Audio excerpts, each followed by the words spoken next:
कुठे आलो होतो तर जानेवारी 2024 मध्ये विधानसभा आमदार केळकर साहेब आणि महाराष्ट्र म्युनिसिपल कर्मचारी युनियनचे अध्यक्ष रवींद्र चांगो शिंदे यांनी ठाणे महानगरपालिका प्रशासनातील अधिकारी, आयुक्त, अतिरिक्त आयुक्त 2, अतिरिक्त आयुक्त 1, उपायुक्त मुख्यालय, आरोग्य घरकत्र कर्मचारी, मुख्य अधिकारी यांना सोबत घेऊन बैठक केली होती. कार्मिक अधिकारी गुंडप, स्थापत्य आस्थापना अधिकारी राधिका कांबळे मॅडम यासोबत सर्वांची बैठक झाली होती स्थायी समिती सभागृहामध्ये 2 जानेवारी 2024 आणि 8 जानेवारी 2024 का 25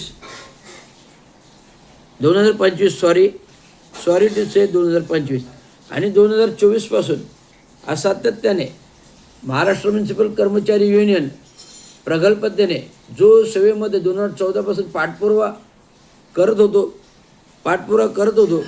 तो आज 2024 मध्ये सुद्धा पाठपुरावा आणि 2025 मध्ये आमदार विधानसभा संजय केळकरने मार्च विधानसभेमध्ये 2024-25 हा मुद्दा विधानसभेमध्ये उपस्थित केला सफाई कामगारांच्या वारसा हक्काचा.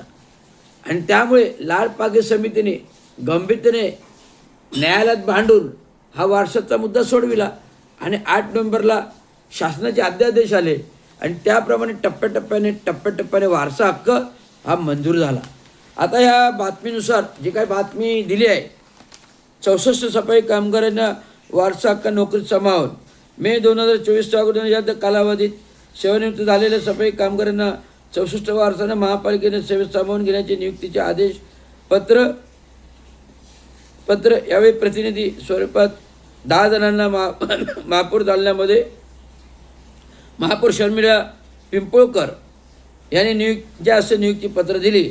यावेळी उपमहापौर कृष्ण पाटील, विरोधी पक्ष नेत्या शानू पठाण, शिवसेना गटनेते पवन कदम, अतिरिक्त आयुक्त संदीप मोये, अतिरिक्त आयुक्त प्रशांत रोडे, उपायुक्त जी गोदापुरे, कार्मिक अधिकारी दयानंद गुंडप, आस्थापना अधीक्षक राधिका कांबळे, सफाई कामगारांना वारसा आणि अन्य प्रलंबित मार्गी लावावे म्हणून महापौर प्रशासनाची विशेष बैठक घेऊन आवश्यक सूचना दिल्या होत्या.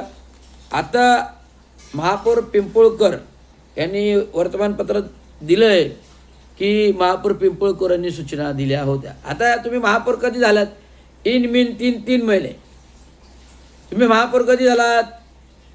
पिंपळकर मॅडमांना सवाल आहे, महापौर पिंपळकर साहेबांना सवाल आहे, तुम्ही महापौर कधी झालात? इन मीन 3 महिने आणि 3 महिन्यात लगेच वारसा नियुक्ती कारवाई होते. 64 लोकांना आदेश दिले जातात. अरे त्यासाठी मध्ये काहीतरी खत पाणी घालावं लागलं ना. झाड असंच वर येत नाही.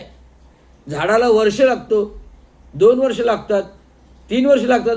मग तेव्हा कुठे मोठं वटवृक्ष होतो ना. मग काही न करता थेट 3 महिन्यात महापौर आल्या आणि 3 महिन्यात आदेश आले. आश्चर्याची बाब आहे. म्हणजे आम्ही काय, मला वाटतं तंबाखू घासत होतो का हातावरती, का मावा मळत होतो हातावरती? आम्हाला तर कसलं व्यसन नाही आहे. आमदार संजय केळकर विधानसभा काय करत होते? सफाई कामगार मित्र म्हणून आम्ही अनेक मोर्चे ठाणे महानगरपालिकेवर सभागृहावर गेटावर बंदिस्त करून गेलेले आहेत, आंदोलने केले आहेत सातत्याने. त्यामुळे महानगरपालिकेला हा आदेश आहेत की जर रवींद्र शिंदे युनियनमार्फत हा प्रश्न मुद्दे उचलतो तर ठोस उचलतो. आणि विधानसभा आमदार संजय केळकर हे सोबत सहकार्य आहे. आणि कॉन्ट्रॅक्ट कर्मचाऱ्यांनी देखील आंदोलन केलेलं आहे. भर रस्त्यामध्ये 500 कामगार जमा करून आम्ही होतो. आणि असं असताना 3 महिन्यात आलेल्या महापौर शर्मिलाबाई पिंपळकर लगेच आदेश देतात 64 वारसा हक्कांना. अरे काय आहे? खोटं बोलावं तर किती बोलावं? बातम्या छापाव्या खोट्या, पण कशा छापाव्या? काहीतरी सक्षमता प्रशासनातील अधिकाऱ्यांना विचारा, मेहनत कोणी केले. आयुक्तांना विचारा, सौरवरावांना.